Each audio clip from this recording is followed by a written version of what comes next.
So it takes 6 months for that bite from a mosquito to do all of that traveling through the body and to wind up in the heart as an adult heartworm. Okay, that timeline is really important for a lot of conversations we have with clients and for the reasons that we have the protocols that we do.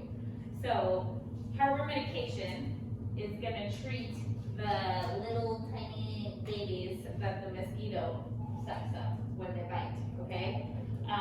Heartworm prevention isn't going to treat the heartworms in the way that we want it to. So the reason why we want to make sure we do a heartworm test before we have a pet on prevention, if we either don't know their history or they're young, is because we don't want to give them the prevention if they have an active infection. That can and very likely will kill the pet. Because what happens is they get a really funky reaction. So the worms actually will die from that treatment, but not in the slow and controlled way that they would if we do an actual like heartworm protocol treatment. Does that make sense? I feel like I'm just trying to. Okay, cool. So it will kill the worms, but it'll kill them all at once. And then as they die in the heart, bodies release gross different things when they die as they decompose. So it's decomposing in the heart, it's releasing gases, bacteria, all sorts of stuff you really don't want inside your bloodstream and in your heart. And the body has a gnarly reaction and basically will go into like shock. And it's a horrible way to go. Never ever seen it in practice or heard of it happening to patients nearby, but that is why we don't want a pet to go on their heartworm medication until we know that they don't have an infection. And so that's also why we test annually. So every 6 months, potentially, a pet could get a positive test. And so the annual testing is important. We do skip annual testing sometimes, and we do every other year. Does anybody know why we might decide to do that? Yeah. So exactly. So that's a conversation the clients are going to have with their doctor.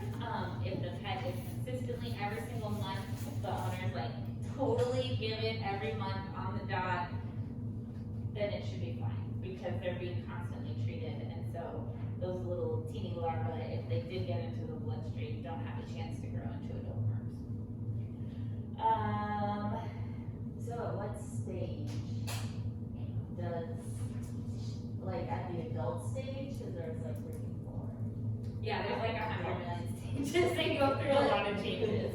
But if they have it and it's like stage 4, would you still get heartworm meds? Okay, so if we're talking about adult heartworms and it's positive, no, we would not. At that point, we need to get a treatment protocol together, and that pet's gonna have to come in weekly or monthly for 6 to 8 months for a painful infection. So it's only a month right now? Yeah, we actually do have an active case of heartworm that we're treating. Are the meds still on back order? No, we got them That's vetted. resolved. We got them vetted. I know, I mean, like, if there were another patient to come in with the same issue. Oh, I have to look. That's a great question. I don't know that answer. Okay. That's great. That's something we can tell clients. It's an important. Yeah. Just 2 things about that. So one, thank you, SJ, because that is really important because it just reminds us that like, yeah, it's real. We don't see it a lot, but it's definitely here and it's possible to get it. A lot of it's more common in like warmer areas, so like the southern states, kind of Midwesty areas, they see a higher prevalence than we do here in California. But as time goes on, those maps are kind of spreading, and so we're all sharing. Right. So if a dog was adopted from one of those places, has an active heartworm infection, comes here, gets bitten by a mosquito, not a mosquito has heartworm in it, and they don't give it to anyone that can get heartworm. We can't give it. Okay, don't worry. The second thing about that, which is just a little like little pop culture, I guess, is the reason why the medication has been really hard for us to get is because it's ivermectin. Does anyone know anything about ivermectin currently in the news? Yes, it does not treat COVID-19. It does not, guys. It treats heartworm. And other parasitic infections for like livestock, horses, cows. But that is a really important drug to veterinary medicine. So any idiot out there guzzling ivermectin because they think it's going to cure COVID-19, like, choke on it. Because our patients need it, because they will die without it. There are some people actually injecting it. Oh my God, really? Hey. It's painful, so. To be fair, it's Milo Yiannopoulos, so I encourage that wholeheartedly. Damn, I don't know. It's wild. Word. I think, Rebecca was asking, so do the tests, this might be what you're asking, do the tests only show positive once it switches to the blood vessels Sorry. instead of subcutaneous? So the test that we do right now, thank you, the initial test that we look for is actually for the, microfilariae. I never say that right. The little larvae that are in the heart, in the bloodstream. I thought I tested for the antigen. Yes, that's how it's in there, but yes. So, when the larvae are present, the body responds and says like, oh, there's a weird thing here, and sends out a chemical signal, which is antigens. And so what the test looks for is, are those antigens present in this blood sample?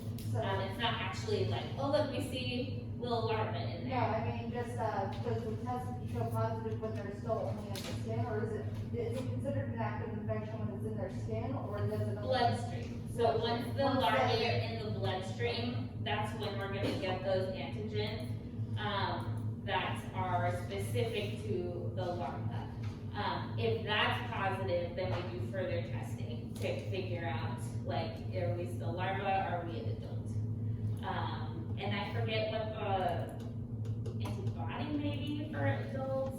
There's a different test, and I'm sorry, I should have been prepared with that, but, No, I'm gonna ask you that. Is there a way to tell if they had it, or currently have it? Like, if they have it, are they gonna throw toxins on the antigen? well, Or how that's long? why we will, like, we do a bunch of other testing. So I wanna say it's an antibody at that point that will double check.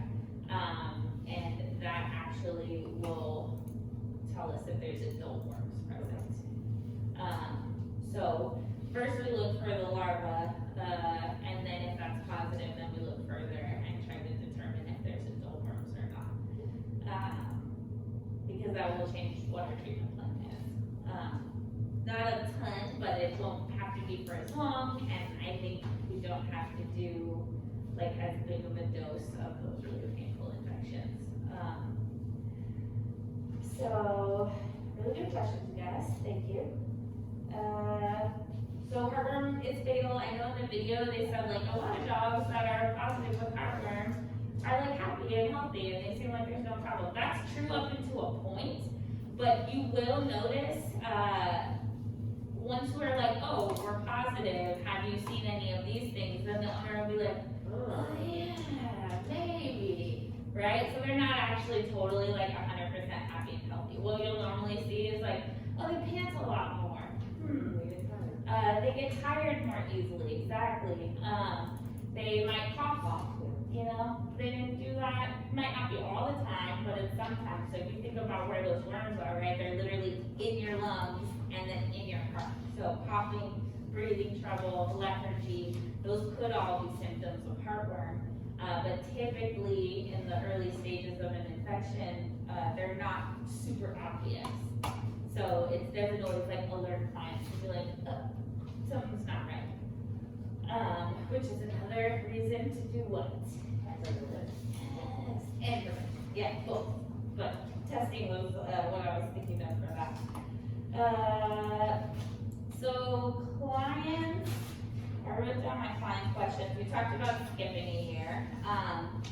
We talked about heartworm tests before starting prevention. some people, our clients like to come up with their own things all the time. So, sometimes we'll be like, oh, I do heartworm prevention, I only do it in the summer because that's when there's mosquitoes. Why is that? All the time. Yeah, pretty much. Obviously in places where it snows. Yes. Some of them are like, oh, no, he doesn't go anywhere.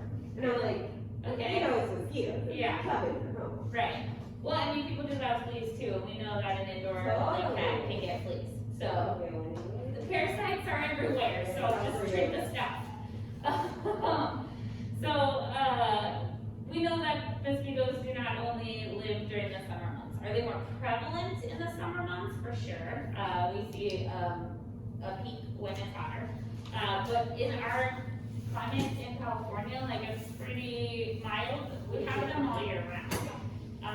Where it snows, maybe they don't have mosquitoes there, but that's not really a reason to stop giving it because I'm pretty sure all heartworm preventions cover for more than just heartworm. So there's other things that pets can come into contact with. Thank you. That can make them sick, and so most preventions cover a wide range of intestinal parasites as well as heartworm. So those things are always around. Depends on the product that they cover, and I have a chart that I'll share with everybody once it's finished, because it's not yet. Just with some of the most common ones and like what they cover and what their name is and that sort of thing. But that's another reason to just give it all year long, because of other parasites that they can come into contact with. We are 6 minutes before open. Does anybody have any questions or things that I confused you about? Okay, right now, thanks everybody.